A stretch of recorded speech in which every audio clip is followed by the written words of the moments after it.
My son told me I was too old to climb the mountain, so I bought a Mercedes and I left. And if any of this sounds familiar, I just ask that you leave a like and subscribe. Today I'm going to tell you something I never thought I'd tell. It's going to hurt. It's going to hurt a lot. Because some wounds only heal when you bring them into the light, when you share them with someone who maybe, just maybe, has lived through them too. It was a Tuesday morning in my small kitchen in Stonebridge, Vermont. The aroma of freshly brewed coffee mingled with the smell of the muffins I'd been baking since 6 a.m. My hands, wrinkled but steady, arranged the white porcelain plates I inherited from my mother, the same set of dishes I'd used to welcome my family for over 30 years. Kevin arrived with Megan and the kids, just like every Tuesday. The sound of their footsteps on the building's old stone stairs always filled me with a joy I no longer knew was real or just for show. I was wearing my blue flowered housecoat, the one he'd given me 5 years ago when he still pretended to care about my comfort. "Morning, Mom?" Kevin said without meeting my eyes, heading straight for the table where I already had everything laid out. Megan sat down with that smile she had perfected over 15 years of marriage to my son. A smile that never reached her eyes when she looked at me. The grandkids, 12-year-old Paul and 8-year-old Sophia, pounced on the muffins as they always did. At least they still looked at me with affection. But I had something to tell them, something that had been churning in my mind for weeks. Ever since I saw an article in the local paper about the Stonebridge Senior Hiking Club, my heart had leaped when I read about their planned excursion to Eagles Peak. "Kevin, I wanted to talk to you about something," I said as I poured coffee into his favorite mug, the navy blue one that said "World's Best Son." A mug that now felt like a cruel joke. "Go ahead, Mom," he mumbled, scrolling through his phone while he chewed. "I saw that there's a hiking group for seniors, and they're planning a trip to Eagles Peak next weekend. I'd like to sign up." The silence fell over the table like a cold, heavy stone. Kevin looked up from his phone for the first time all morning. His eyes, which were once as gentle as his father's, pierced me with a hardness that chilled me to the bone. "Are you serious?" he asked, in a voice I didn't recognize. It was the voice he used in his office when he was chewing out his employees. "Yes, very serious. I've always loved hiking and—" "You're not climbing that mountain, Mom. Are you crazy? At your age, you could break a hip and be left there like some old animal." The words hit me like slaps. Like some old animal. My own son, the person I carried for 9 months, who I nursed, who I comforted through childhood nightmares, had just compared me to an old animal. Megan cleared her throat and added, like someone pouring salt on an open wound, "Besides, Carol, you need to understand that you're not young anymore. Some things just aren't for you anymore. Aren't for you anymore." As if life were a party that, at 65, I was no longer invited to. My hands trembled slightly as I set the coffee pot on the marble countertop, the same marble I had chosen when I renovated the kitchen with my savings, so they would feel comfortable when they came to visit. Because it had always been me who adapted, who sacrificed, who made myself small so others could be big. "It's just a hike," I whispered, feeling my voice lose its strength, as it had so many times in recent years. "It's just a hike," Kevin repeated sarcastically. "Mom, you're 65. Your place is here, at home, doing things for someone your age." "Things for someone my age? Like what? Like waiting for them to call me to babysit whenever it was convenient for them? Like cooking for them every time Megan didn't feel like it? Like cleaning this house that no longer felt like mine so they could come and judge whether everything was tidy enough for their comfort?" I sat down in my chair, the one I'd occupied for so many family breakfasts. The wood creaked under my weight, just as my soul creaked every time they made me feel invisible. Every time my dreams were treated like senile whims. Paul, my older grandson, looked at me with those curious eyes that hadn't yet learned the cruelty of adults. "Grandma, have you ever climbed a mountain before?" Before I could answer, Megan intervened. "Paul, don't ask silly questions. Grandma has never done that kind of thing." But she was wrong. I had. I had climbed Eagles Peak with my father when I was 6 years old. I remembered his strong hands holding mine when the path got steep, his voice telling me, "Look, Carol, you can see all of Stonebridge from here. One day, when you're older, You'll come back on your own and remember this moment. I had climbed mountains with my husband on our honeymoon. I had hiked trails in the Green Mountains when Kevin was little, and he himself would run through the woods like a wild rabbit. But now, to my own family, I was just an old woman who had never done that kind of thing. I got up to clear the plates, like I always did. My movements were mechanical, automatic. I had learned to function like this, like a quiet, efficient appliance. Useful, but invisible. Necessary, but not valued. As I washed the dishes with warm water, I heard Kevin say to Megan, "They get these crazy ideas at their age. We have to keep an eye on her. Keep an eye on me." Like a naughty child, like a mental patient.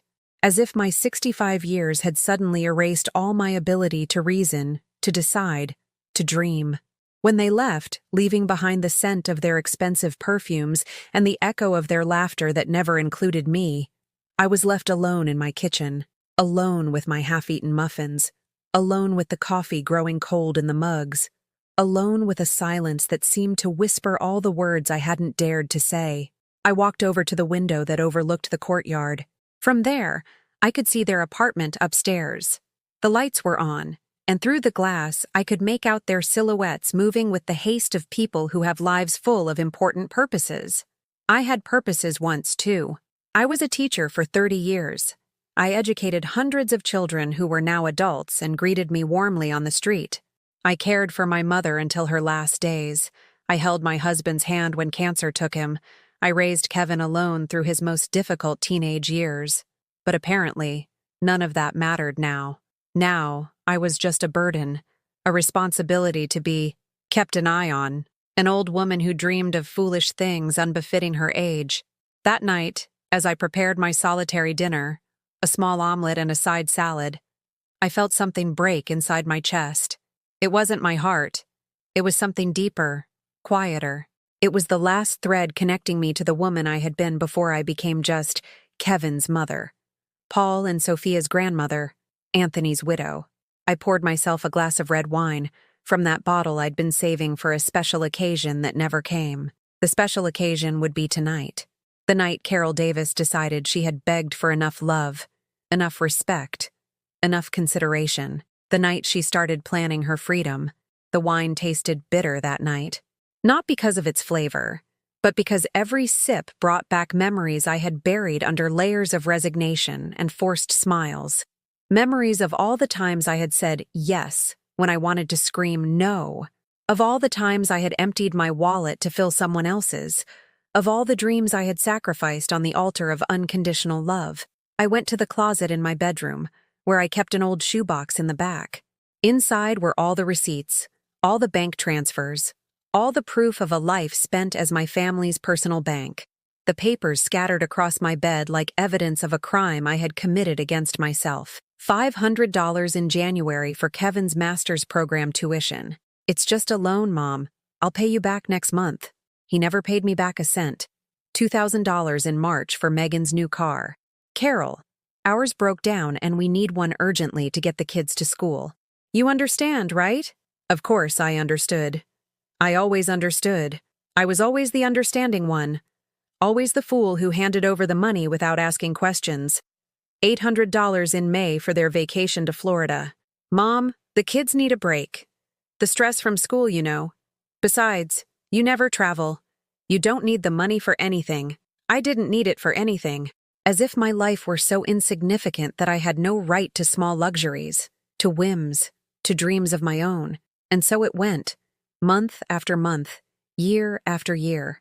My retirement pension disappeared into their hands like water through sand. They had 2 salaries, paid vacations, new cars. I had a modest pension and a heart that was far too big. I stood up and walked to the window. In the courtyard, Mrs. Grace was watering her red geraniums. She was also a widow, also had children, but at 70, she had bought a small RV and went on a trip every month. "Carol," she told me once, "at our age, you either live for yourself or you live for nothing." I remembered the last time I had asked for help. It was 6 months ago when I was discharged from the hospital after my gallbladder surgery. I called Kevin from my bed, barely able to sit up. "Kevin, honey, could you come help me?" The doctor said I can't lift anything heavy and I need to get groceries.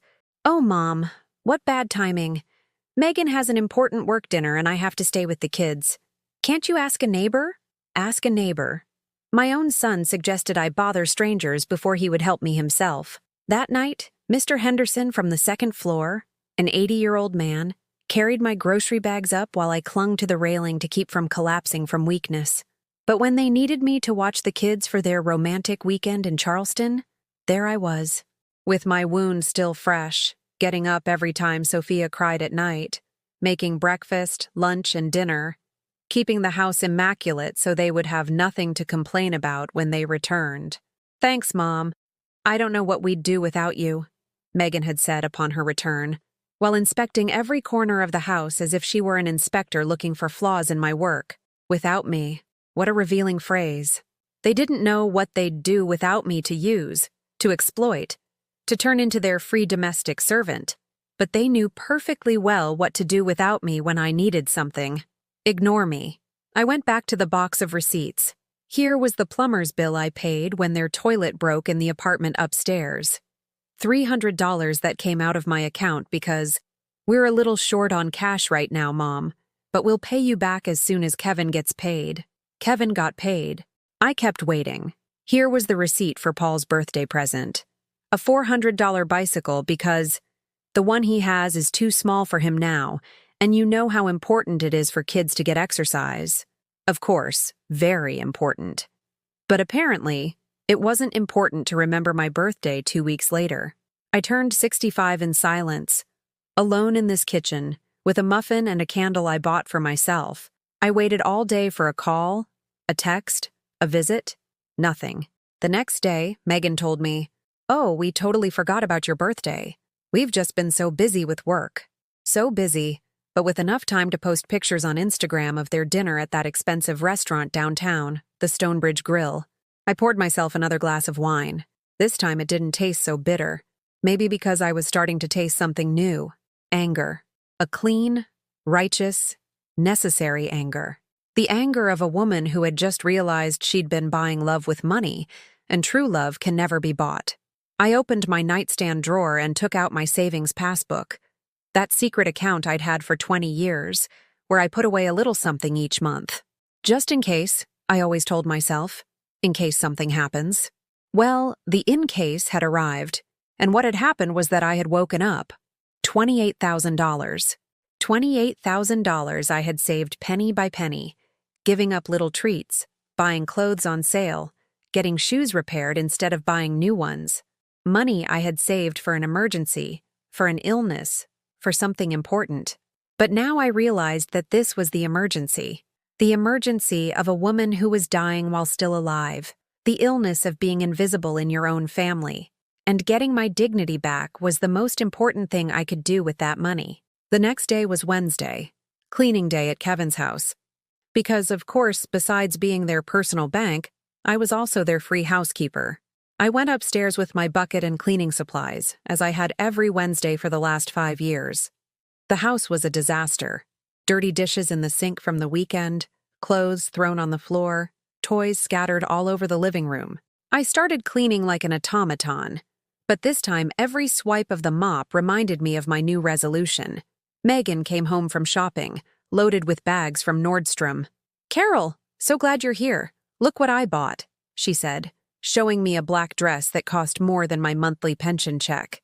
"It's for Kevin's company dinner. Do you think it looks good on me?" She tried it on in front of me, waiting for my praise, my compliments, my admiration. As always, as if I were her private audience, her mirror that only reflected what she wanted to see. "It's very nice," I murmured, continuing to clean the bathroom they had left filthy. "Could you stay with the kids on Saturday? The dinner is late and we don't want them to go to bed too late." It wasn't a question. It was an order disguised as a favor. As always. "Of course," I replied automatically, but this time the words tasted like ash in my mouth. That afternoon, when I finished cleaning their house until it sparkled, I went down to my own and sat on my sofa. The same sofa where Kevin would sprawl out every Sunday to watch football, leaving potato chip crumbs between the cushions and beer rings on my coffee table. I looked around. My home. which I had decorated with such love, which I had filled with family photos, memories, details that spoke of a life lived with love. But now it seemed like a museum dedicated to people who no longer loved me, a shrine to a family that existed only in my imagination. On the shelf was Kevin's wedding photo.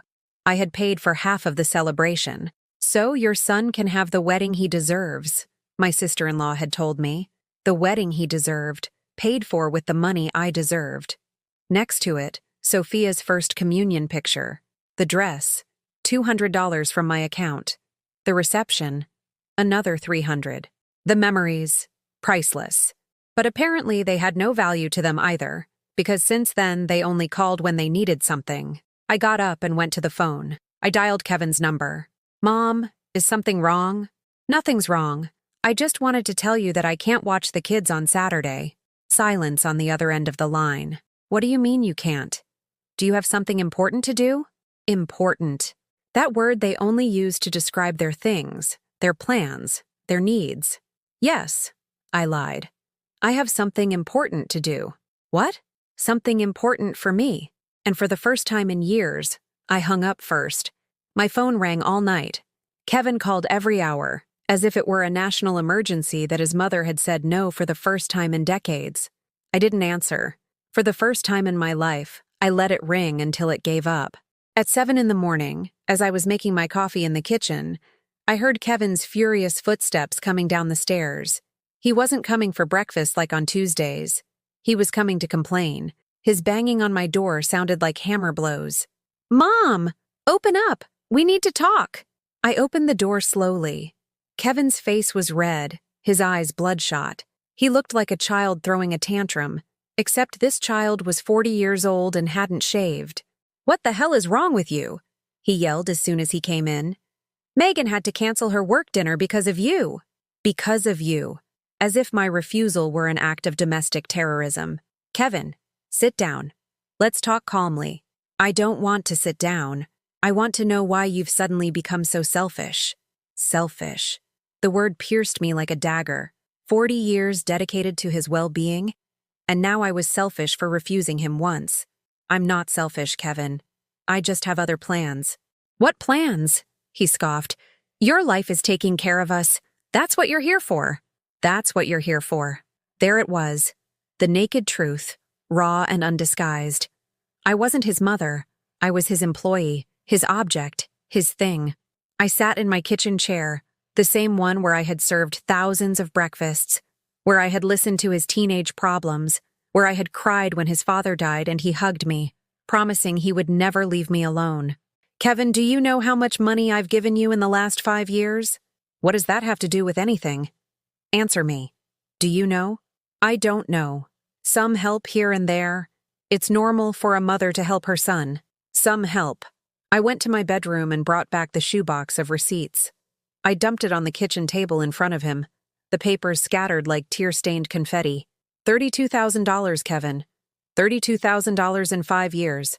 He fell silent, staring at the papers as if they were evidence of a crime he didn't remember committing. "I never asked for anything in return," I continued, my voice trembling. "Only respect. Only for you to treat me like a person, not your personal ATM. Mom, those were emergencies. Was Paul's bike an emergency? Was the vacation in Florida an emergency? Was the $200 dress Megan bought yesterday an emergency?" His eyes darted to the window. He couldn't look me in the face. "And besides," I added, feeling something break for good in my chest, "you don't even remember my birthday." "Of course I remember.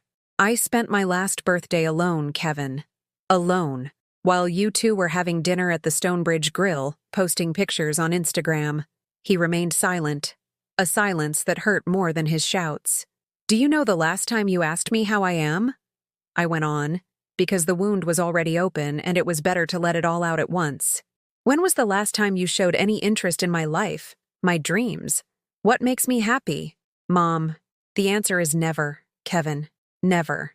To you, I'm invisible until you need something." He got up from the chair and started pacing my kitchen like a caged animal.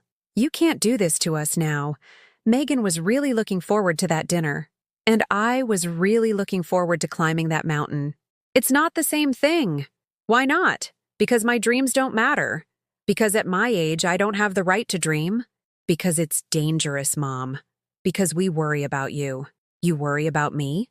I stood up, feeling a strength I didn't know I had. Where was that worry when I was in the hospital? Where was it when I needed help with the groceries after my surgery? He didn't answer, because he had no answer. Kevin, leave. I need to be alone. Mom, please, don't be so dramatic.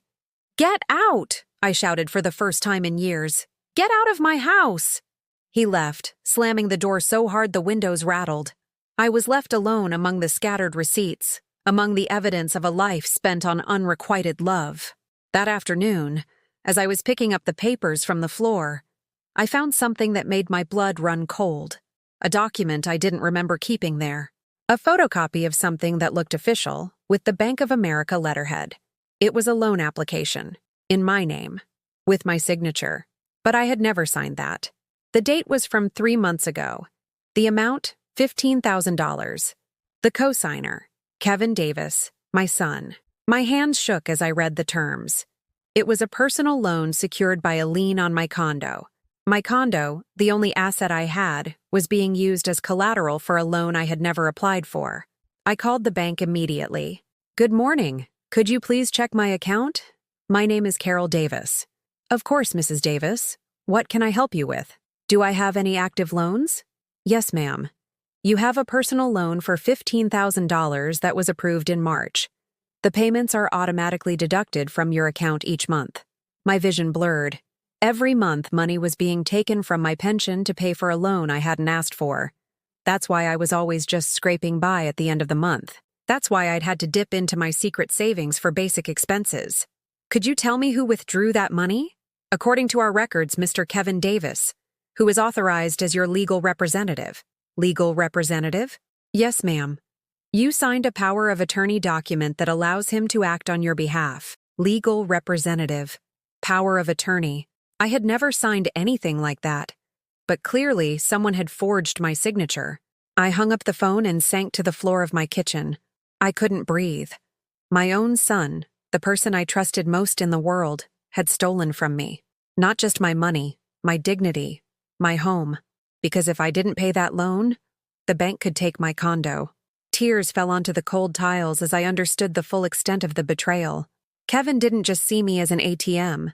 He had literally turned me into one. He had forged documents to access my money without my knowledge. How long had he been doing this? What else had he signed in my name? I got up on trembling legs and searched through all my drawers until I found my bank statements. There were transactions I didn't recognize, transfers I didn't remember making, my checking account, my savings account.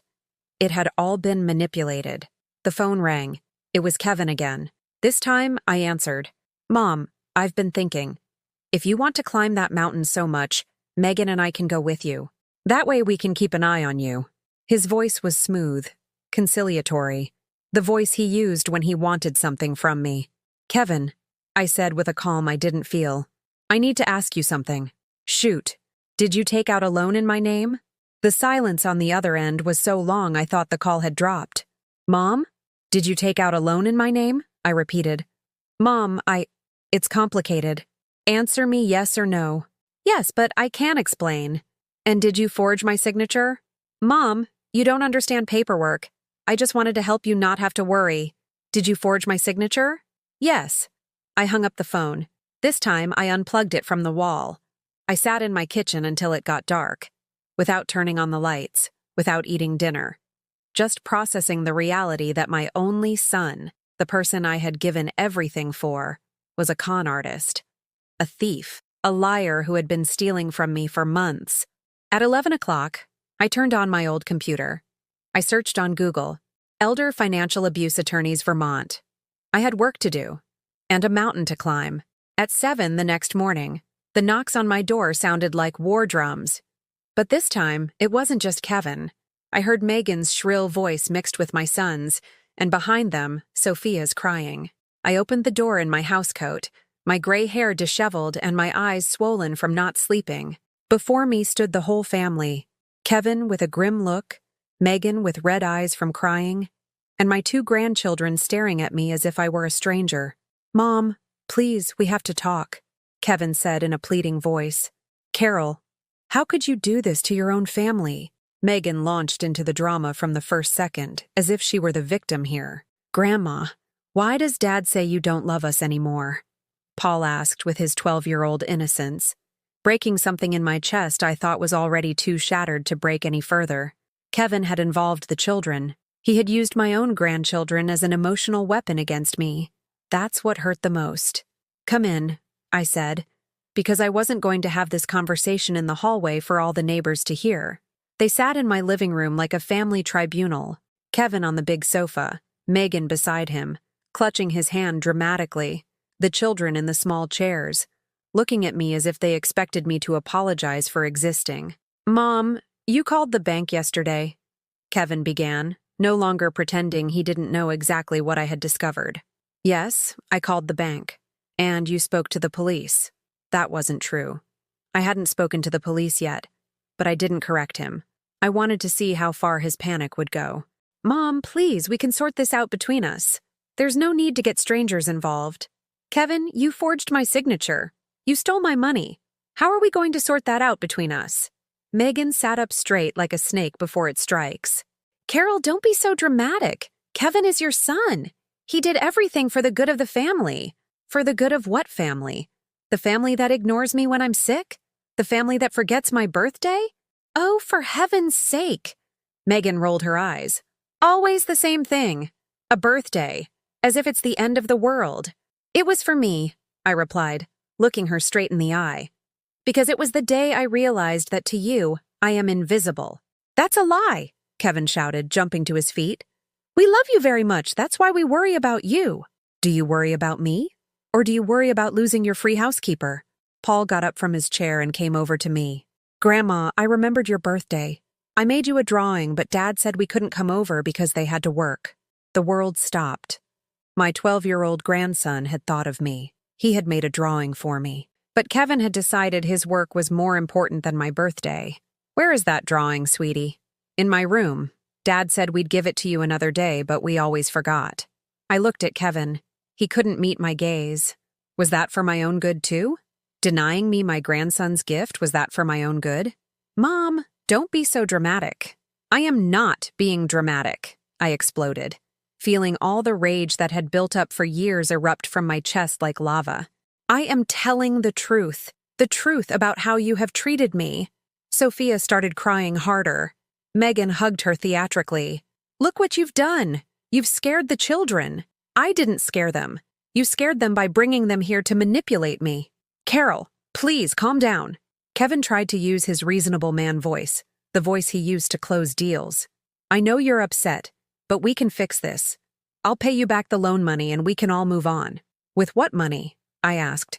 "With the money you've been stealing from me for months? Or are you going to take out another fake loan to pay me back?" "It's not fake, Mom. I have your authorization.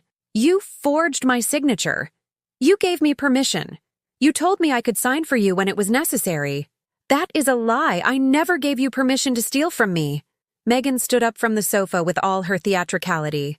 "That's enough, Carol. Kevin is your son. Sons don't steal from their parents. They take care of their parents." "Take care?" I laughed bitterly. "Is this taking care? Stealing my pension is taking care of me?"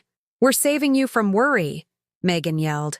"At your age, you shouldn't have to deal with complicated paperwork. We handle everything so you can rest." "Rest?" My voice broke. "You call cleaning your house every week resting?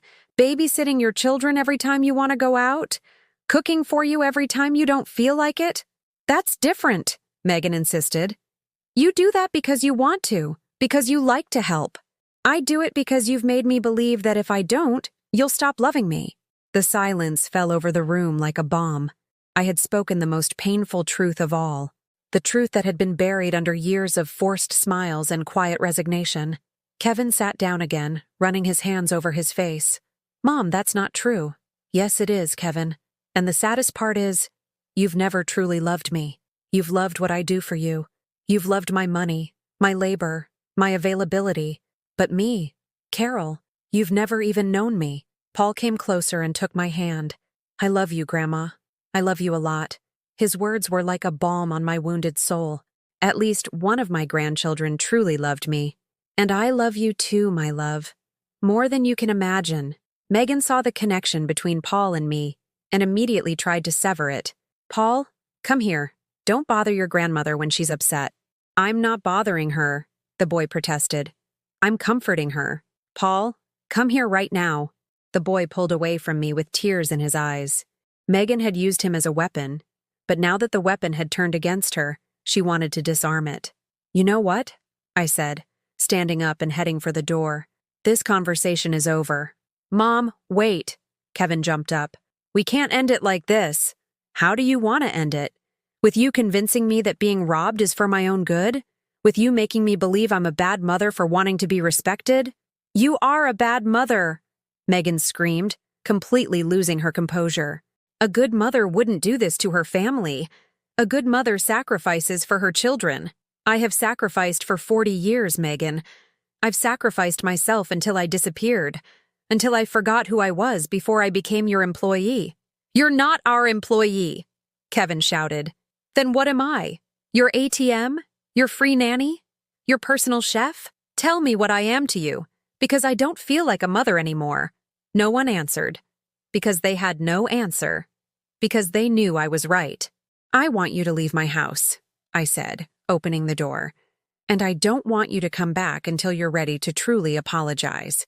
Mom, don't be ridiculous. Kevin tried to sound authoritative, but his voice broke. If we leave now, we're not coming back. Perfect, I said without hesitation. Maybe then I'll finally have some peace. Megan took Sophia in her arms and headed for the door. You're going to regret this, Carol. You're going to end up completely alone. And then you'll come begging us to forgive you. I'd rather be alone than in bad company, I replied. Before leaving, Paul broke free from his father's hand and ran to me. Grandma, when this is all fixed, will you take me to climb the mountain with you? Of course, my love. It will be our adventure. Kevin pulled him away from me sharply. Paul, let's go. Grandma is very sick and she's saying things she doesn't mean. I am not sick, I yelled one last time.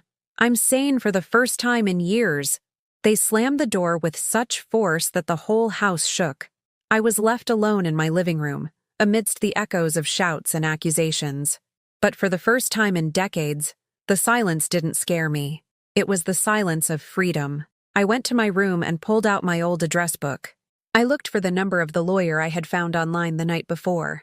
It was time to protect myself legally. It was time to show them that this ridiculous old woman still had teeth. The lawyer's name was Robert Evans, and he had a small but tidy office on Main Street near the town square. When I called, I was surprised that he answered himself. No secretary, no filter. His voice was warm, professional, and above all, respectful. Mrs. Davis, you can come in this afternoon if you'd like. These cases of family financial abuse require immediate attention. I arrived at his office at 5 o'clock with a folder full of bank documents and the receipts for all the loans I had given Kevin over the years. Mr. Evans was a man in his 50s, with graying temples and a sincere smile, the kind I hadn't seen directed at me in a long time. Please, have a seat. Tell me exactly what happened. For the first time in years, someone was asking for my side of the story. Someone wanted to hear my story without interrupting, without judging, without telling me I was exaggerating. I told him everything. The forged loan, the years of financial manipulation, the way they had turned me into their free housekeeper, the forgotten birthday, the ban on climbing the mountain. It all poured out of my mouth like a river that had been held back by a dam for decades. Mr. Evans took notes without breaking eye contact, nodding occasionally, frowning when I reached the most painful parts of my story. Mrs. Davis, what you're describing constitutes several serious crimes: forgery of a legal document, embezzlement, and possibly aggravated fraud, given that it involves a person in a situation of special vulnerability. Special vulnerability? Because of your age and the relationship of trust that existed between you. The law has special protections for seniors when they are victimized by family members. Seniors. Vulnerability. The same words Kevin had used to limit me were now my legal protection. What can I do? Several things. First, we're going to file a criminal complaint for forgery and embezzlement. Second, we're going to request protective orders to secure your assets. And third, we're going to revoke any power of attorney or authorization you may have given your son, whether real or forged. And my condo? Can they take it from me? Not if we act quickly. The loan was based on fraudulent documentation, therefore it is void. But I need you to sign some documents for me today. I signed everything he put in front of me. This time, I knew exactly what I was signing. This time, I was the one making the decisions. One more thing, Mrs. Davis, he said when we were finished. It's likely your son and his family will intensify the psychological pressure when they find out you've involved a lawyer. Do you have somewhere you can stay if things get difficult? I don't need to go anywhere, I replied with a firmness that surprised even me. It's my home. They're the ones who will have to leave. Mr. Evans smiled. I like your attitude. I'll call you tomorrow to update you on the proceedings. I left his office feeling different. Taller, stronger, more alive. I walked down Main Street in a way I hadn't in years, looking in shop windows, watching people, feeling the sun on my face. I stopped in front of a boutique I had always admired from across the street but had never entered because it was too expensive for me. Today, I went in. Good afternoon. Can I help you? A young woman asked with a genuine smile. Yes, I'm looking for something special. Something that makes me feel like myself. I tried on several dresses. It had been years since I'd bought clothes that weren't practical, comfortable, discreet. I tried on a navy blue dress that brought out my gray eyes, with an elegant cut that flattered my figure. It looks beautiful on you, the salesgirl said. You look radiant. Radiant. When was the last time someone had said that to me? I'll take it. I paid for the dress with my card, without looking at the price. For the first time in years, I bought something just because it made me happy. Then I went to Maria's hair salon, where I'd been going for over 20 years but always asking for something simple, nothing flashy. Hi, Carol. The usual. No, Maria. Today I want something different. I want to change. I left the salon with a modern cut that took 10 years off my face. I had also gotten a manicure and pedicure, small luxuries I had always considered unnecessary. When I got home, I looked at myself in the hallway mirror. The woman looking back at me was different. She was still 65. She still had wrinkles around her eyes, but there was something in her gaze that had been missing for a long time: dignity. That night, I ate at my table, with my new porcelain dishes, the ones I had been saving for special occasions. I poured myself a glass of red wine, put on classical music, and ate slowly, savoring every bite. I hadn't cooked for anyone but myself. I hadn't set the table thinking about what others would say. I hadn't chosen the menu based on the tastes of people who never asked about mine. I ate alone, but I didn't feel lonely. The next day, the phone rang early. It was Mr. Evans. Good morning, Mrs. Davis. I have news. Good or bad? Excellent. I filed the complaint and the judge has granted all of our requests. Your son cannot come within 200 yards of your residence. He cannot access any of your bank accounts. And the bank has suspended payments on the fraudulent loan while the case is under investigation. What does that mean? It means you are completely protected. Neither he nor his family can harass, threaten, or try to manipulate you. And it means you are going to get all your money back. I hung up the phone and, for the first time in months, I truly smiled. 2 hours later, as I was watering my plants in the courtyard, I saw Megan walking down the street. She was alone, without Kevin, without the kids. Her face was a mixture of fury and desperation. She stopped exactly 200 yards from my building's entrance. She knew she couldn't get any closer. Carol! She yelled from the distance. We need to talk. We have nothing to talk about. I yelled back. This is insane. Kevin is a wreck. The kids are asking for you. You should have thought of that before you robbed me. We didn't rob you. We're family. Family doesn't steal, Megan. Family respects. She stood there for an hour, yelling things at me, threatening that I would regret it, telling me I was crazy, that I'd lost my mind, that when I was really old, no one would be there to take care of me. But her shouts didn't hurt me anymore.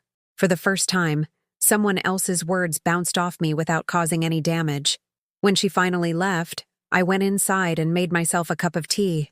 I sat on my sofa, the same sofa where I had cried so many times, and opened the newspaper to the activities section. There it was, the ad for the senior hiking club. The trip to Eagles Peak was next Saturday. I picked up the phone and called the number. "Good morning, this is Carol Davis. I'd like to sign up for the hike on Saturday." "Of course, ma'am. Do you have any hiking experience?" "I used to," I replied, remembering the 6-year-old girl who had climbed that same mountain with her father. "A long time ago, but I think it's time to get back to it." "Perfect. We'll see you Saturday at 8 a.m. at the town square." I hung up and went to my closet. In the back, stored in a plastic bag, were my hiking boots. The same ones I had worn 30 years ago with my husband. The same ones I had put away thinking I might need them again someday. I took them out and cleaned them carefully. They were still sturdy, still comfortable, just like me.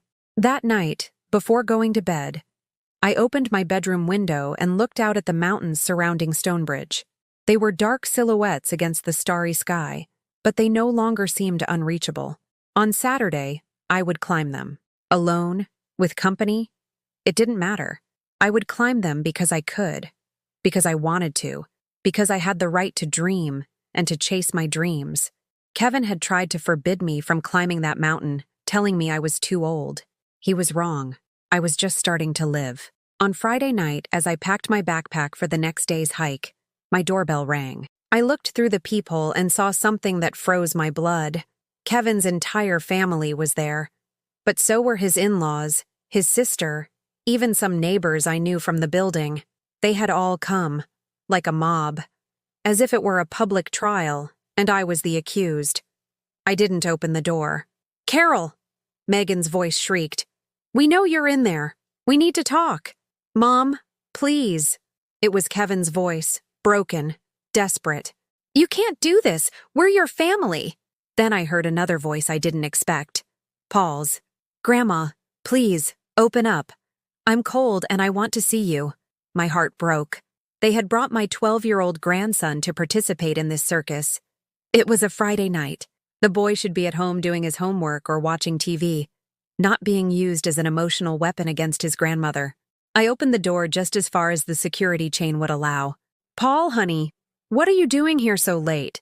Dad said I had to come convince you not to be mad at us." Rage rose in my throat like acid. They had turned a 12-year-old boy into their emotional negotiator. "Paul, I'm not mad at you. I could never be mad at you. But now is not the time to talk." "Carol, open this door right now," shouted a voice I didn't recognize. It was Megan's mother, a 70-year-old woman who had never said more than 2 words to me in 15 years. "I'm not opening it. Go away from my home." "We're not leaving until you come to your senses," Megan screamed. "You've completely lost your mind." I closed the door and walked away, but they didn't leave. For 2 hours they stood there, shouting, ringing the bell insistently, making a scene that woke up the entire building. I heard Kevin address the neighbors. "Sorry for the disturbance. My mother is having an episode. We think she might be developing senile dementia. We're trying to help her." Senile dementia. My own son was telling the neighbors I was crazy, that I had dementia, that everything I was doing was the product of a mental illness. The humiliation was absolute. Not only had he stolen from me, not only had he betrayed me, now he was trying to paint me as insane in front of the whole community. At 11 o'clock, they finally left. But not before Kevin shouted one last thing. "Mom, I'm going to the courthouse tomorrow. I'm going to petition to have you declared legally incompetent. You can't live alone in your condition." Incompetent. He wanted to have me legally declared incompetent so he could control all my decisions, all my finances, my entire life. I didn't sleep that night. Not from sadness, but from a cold fury that kept me awake until dawn. I sat in my kitchen, drinking tea and looking out the window, waiting for 8 o'clock to arrive so I could go to the mountain. At 7:30, I put on my hiking boots, my hiking pants, and a light jacket. I looked at myself in the hallway mirror, and, for the first time in months, I liked what I saw. I wasn't a defeated old woman. I was a woman who was going to climb a mountain because she damn well wanted to. When I left the building, Kevin was waiting for me on the street. Alone. Without Megan. Without the kids. without his army of relatives. He looked like he hadn't slept all night. "Mom, please, don't go." "Kevin, you are forbidden from coming near me. You're violating a court order." "I don't give a damn about the court order. You're my mother." "Yes, I'm your mother. That's why it hurts so much that you stole from me." "I didn't steal from you," he yelled. "It was family money." "What family's money? The family that ignores me? The family that tried to pass me off as senile in front of all the neighbors yesterday?" "Mom, you're sick. You don't realize it, but you're sick. What you're doing isn't normal." "You know what isn't normal, Kevin? Forging your mother's signature isn't normal. Stealing her pension isn't normal. Forgetting her birthday while you spend her money on vacations isn't normal." "Mom, stop. You're going to have a heart attack if you keep this up. If I have a heart attack, at least it'll be climbing a mountain I want to climb, not cleaning a house where I'm not respected." "You can't climb that mountain. You'll fall. You'll get hurt. And if I fall, I'll get back up, like I have my whole life." Kevin fell silent, staring at me as if I were a stranger. "I don't recognize you," he whispered. "Good," I replied, "because I don't recognize you either." I walked toward the town square, where the hiking group was waiting. Kevin followed at a distance, maintaining the 200 yards required by the court order, but following me. At the square, there were about 20 people, all my age or older. Some looked very fit, others more frail. But they all had one thing in common: a smile of anticipation, an excitement that I felt growing in my own chest. "Are you Carol?" a woman in her 70s with pure white hair and vibrant blue eyes asked me. "I'm Grace, the group coordinator." "Yes, that's me." "Welcome. Ready for an adventure?" "More than ready." I saw Kevin in the distance talking on his phone, probably calling Megan, telling her that his crazy mother was actually going to the mountain with a group of old people. We boarded the bus that would take us to the base of the mountain. As we pulled away from Stonebridge, I saw through the back window that Kevin got into his car and started following us. "Is that your son?" Grace asked, having noticed my worried glance. "He was my son," I answered. "Now he's just someone who follows me around." Grace nodded as if she understood perfectly. "Sometimes children think loving is controlling," she said. "My daughter tried to put me in a nursing home 2 years ago because she thought it was too dangerous for me to live alone. And what did you do?" "I moved to another city. Now I live in a small apartment, but it's mine. She comes to visit when I want her to, not when it's convenient for her." Her words gave me an idea I hadn't considered before. Maybe the solution wasn't just defending my current home. Maybe the solution was to build a whole new life. We reached the foot of the mountain at 10 in the morning. The day was perfect. Gentle sun, a light breeze, a cloudless blue sky. Kevin parked his car near the bus and just stood there, watching me as if I were going to collapse at any moment. "Ignore him," Grace told me. "Today, it's just us and the mountain." We started to climb. The first few hundred feet were difficult. My body wasn't used to the exercise after years of inactivity. But slowly, my muscles remembered, my lungs adapted, my heart found its rhythm. As we ascended, Stonebridge grew smaller below. The houses became white dots, the streets thin lines, the problems something that seemed very far away. "How are you feeling?" A man named Michael, about 68, asked as he walked beside me. "Like I've been asleep for years and I'm finally waking up." Halfway to the summit, we stopped for a rest and a snack. Kevin had left his car and followed us on foot, always keeping the legal distance, but trailing us like an obsessive shadow. "Your son is very worried about you," Michael said. "My son is very worried about losing his ATM," I corrected him. Michael smiled. "There's a difference between love and possession. Sometimes even children get them confused." During the break, Kevin came as close as the law allowed and yelled at me, "Mom, you've made your point. Now come down and let's go home." "This is the first time in years I've truly been home," I yelled back. "You're going to kill yourself. You're 65 years old, and you're 40, and you're a thief," I retorted. The entire mountain heard my shout. Grace put a hand on my shoulder. "Take a deep breath, Carol. Don't let him ruin your moment." She was right. This was my moment, my mountain, my decision, my freedom. We kept climbing, and with every step I took toward the summit, I felt myself moving further from the woman I had been, and closer to the woman I wanted to be again. We were near the top when something unexpected happened. Kevin disappeared. He stopped following, stopped shouting. He was just gone. Maybe he got the message, Grace said. But I knew my son.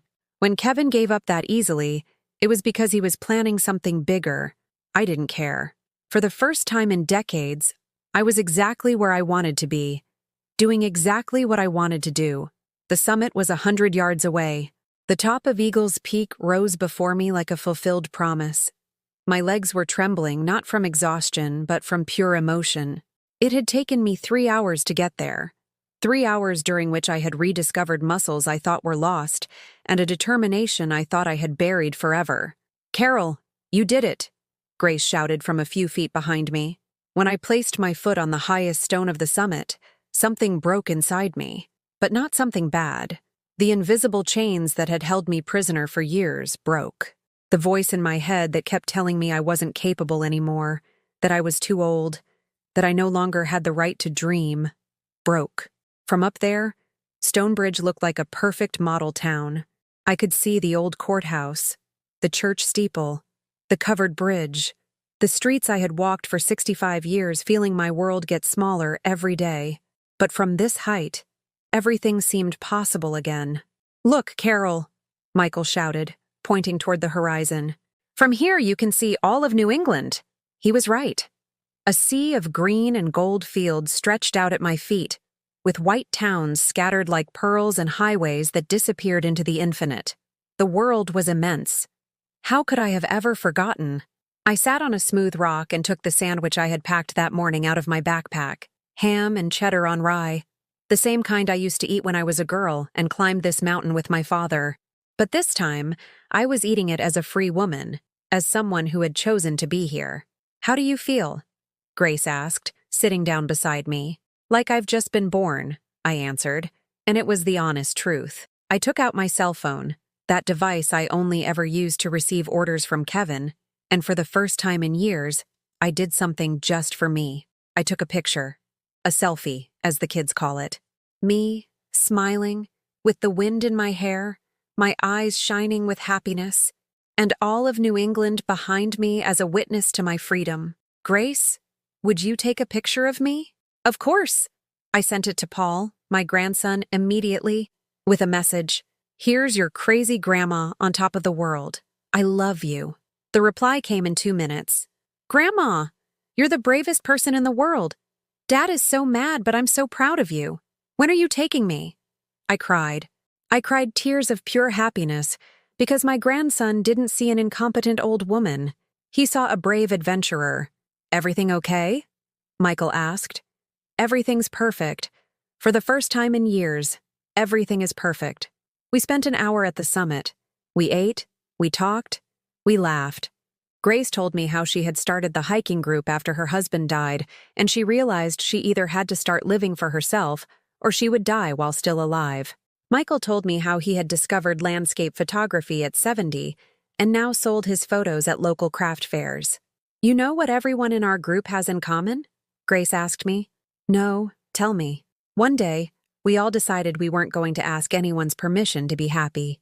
Those words were etched into my soul like an invisible tattoo. When we began our descent, something had changed in me. I was going down the mountain, but my spirit was still flying high above. Every step confirmed something I had forgotten. I was capable. I was strong. I was free. Halfway down, I saw something that startled me. Kevin's car was still parked below, but now there was another car next to it. A white van I recognized immediately. It was from the Department for Children and Families, the state social services agency. "Grace, I think my son did something." She looked down and frowned. "Is that a DCF van?" "Yes." "That bastard," Michael muttered. "Excuse my language, but your son is a real piece of work." He was right. Kevin had called social services to try and have me declared unfit to live alone. He had turned my day of freedom into a bureaucratic trap.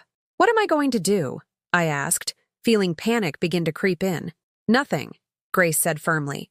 "You're not going to do anything different than what you've been doing. You're going to walk down this mountain with your head held high. You're going to talk to those people with the dignity of someone who just proved she is completely capable, and you're going to send them all packing. But they have authority. Carol, you just climbed a 3,000-foot mountain. A woman with dementia can't do that. An incompetent woman can't do that. You have all the proof of your capability right here in your own 2 legs. Michael took out his camera. Besides, I have 100 pictures of you smiling, walking, making decisions, being completely independent. If you need witnesses to your mental fitness, you've got 20 of them right here. When we reached the base of the mountain, a social worker was indeed waiting for us, along with Kevin and Megan. The woman was young, probably in her 30s, with a face that looked like it had heard thousands of complicated family stories. Mrs. Carol Davis? Yes, that's me. I'm Sarah Miller from Social Services. Your son filed a report of an at-risk senior, stating that you may be suffering from cognitive decline and that you are a danger to yourself. I need to ask you a few questions. Kevin stepped forward, triumphant. See, Mom? You can't keep doing these crazy things. This lady is going to evaluate you, and we're going to find a suitable place for you. A suitable place. A nursing home. A place where they would control my every move, my every decision, my every moment. Ms. Miller, I said with all the calm I could muster, does it seem to you that a person with cognitive decline can organize a hiking trip, walk for 6 hours, reach the summit of a mountain, and return safe and sound? Well, it's certainly unusual. Furthermore, Grace intervened, Carol has demonstrated excellent judgment all day. She's made appropriate decisions about her hydration, her pacing, her safety. She even looked out for other members of the group. That doesn't matter, Megan shrieked. She's crazy. She filed a police report against her own son. She got a restraining order against her family. Sarah Miller looked at me more closely. Is that true, Mrs. Davis? Yes, it is. I filed a report against my son for forging my signature and stealing money from me for months. And do you have proof of that? All the proof in the world. My lawyer has it organized chronologically. See? Kevin yelled. She's paranoid. She thinks her family is stealing from her. I don't think it, Kevin. I know it. And the justice system knows it too. That's why you have a restraining order. Sarah Miller jotted notes in her legal pad. Mrs. Davis, do you live alone? Yes. And I love living alone. Can you take care of yourself? Cook, clean, do your own shopping? Of course. I've been taking care of myself for 65 years, in addition to taking care of others. Now I can finally dedicate that energy to just me. Do you take any medication? Only vitamins. I'm healthier than most 40-year-olds. Do you manage your own finances? Absolutely. In fact, I manage them so well that I noticed immediately when someone was stealing from me. Kevin's face turned bright red. It's impossible to talk to her. She's completely closed off. I'm not closed off, Kevin. I'm open. But I'm no longer available to be your victim. Sarah closed her notepad. Mr. Davis, based on what I see here, your mother appears to be in full possession of her mental and physical faculties. I see no reason for an intervention from social services. But she walked for 6 hours, Megan protested. At her age, that's dangerous. Ma'am, walking is one of the most highly recommended exercises for seniors. What's dangerous is being sedentary. But she lives alone. Living alone is a perfectly valid choice for any capable adult, regardless of their age. Sarah turned to me. Mrs. Davis, is there anything else you'd like to add? Yes. I want it on the record that for years, I was the victim of financial and psychological abuse by my family, that when I decided to defend myself, they tried to make me out to be crazy. But that today, at 65 years old, I climbed a mountain to prove to myself that I am still the owner of my own life. It's on the record. Sarah left. Kevin and Megan stood there, defeated, humiliated, with nothing left to say. Mom, Kevin said in a small voice, this isn't over. You're right, I answered him. It's not over. It's going to get much better. For me, I got on the bus with my hiking group. As we drove away, I saw Kevin and Megan arguing next to their car in the rearview mirror. They were no longer my problem. For the first time in decades, I was truly free. Carol? Grace asked me. What are you going to do now? I looked out the window at the mountains fading into the distance, but they no longer seemed unreachable. I'm going to live, I answered. I'm just going to live. 6 months later, as I prepared my morning coffee in the kitchen of my new apartment in Manchester, Vermont, I remembered the woman I had been just half a year ago. That Carol who cleaned other people's houses, who begged for attention, who apologized for existing, now seemed like a character from a sad novel I'd read a long time ago. The apartment was small but bright, with large windows overlooking a historic town square where a farmer's market set up every morning. I had chosen Manchester because it was close enough to Stonebridge for Paul to visit, but far enough for Kevin and Megan to understand that my old life was over for good. Mr. Evans had delivered on all his promises. Kevin was convicted of forgery and embezzlement. He avoided jail time, but he had to pay back every last stolen cent, plus interest and a hefty fine. The trial was public, and the whole town of Stonebridge found out how he had treated his mother. His professional reputation was destroyed forever. Megan tried to contact me several times during the first few months, alternating between dramatic pleas and empty threats. But the restraining order was still in effect, and I had learned that I was under no obligation to respond to emotional blackmail. The only person from my former family I kept in touch with was Paul.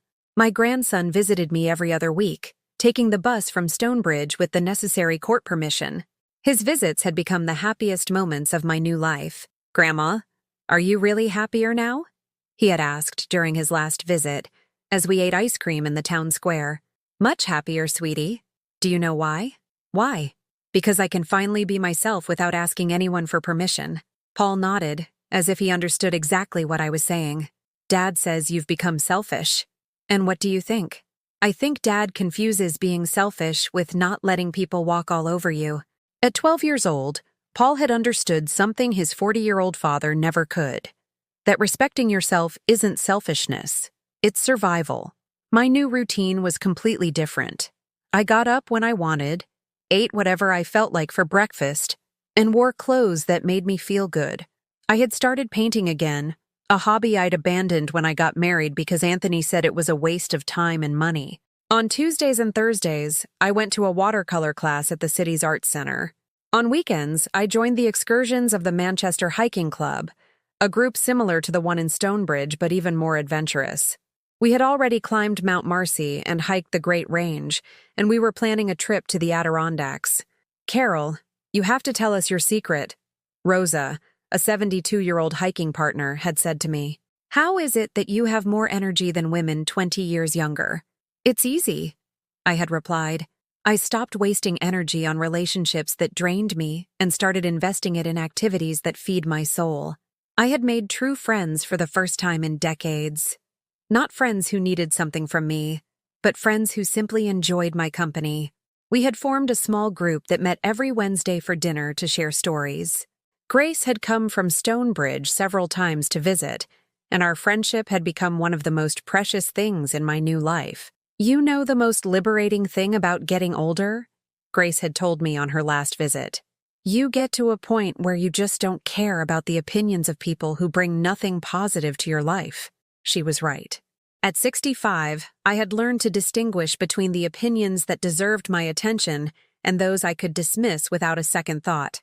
I dedicated Sundays to myself. I'd go to the market, buy fresh flowers for my apartment, and cook dishes I loved without having to consider anyone else's tastes. I read books I had wanted to read for years, but never had the time for. I listened to classical music while I painted landscapes I could see from my window. My financial situation had improved considerably. Without having to finance Kevin and Megan's luxury lifestyle, my pension was more than enough to live with dignity and even afford small indulgences. I had bought a new television, completely revamped my wardrobe, and for the first time in decades, I had savings that were growing instead of disappearing.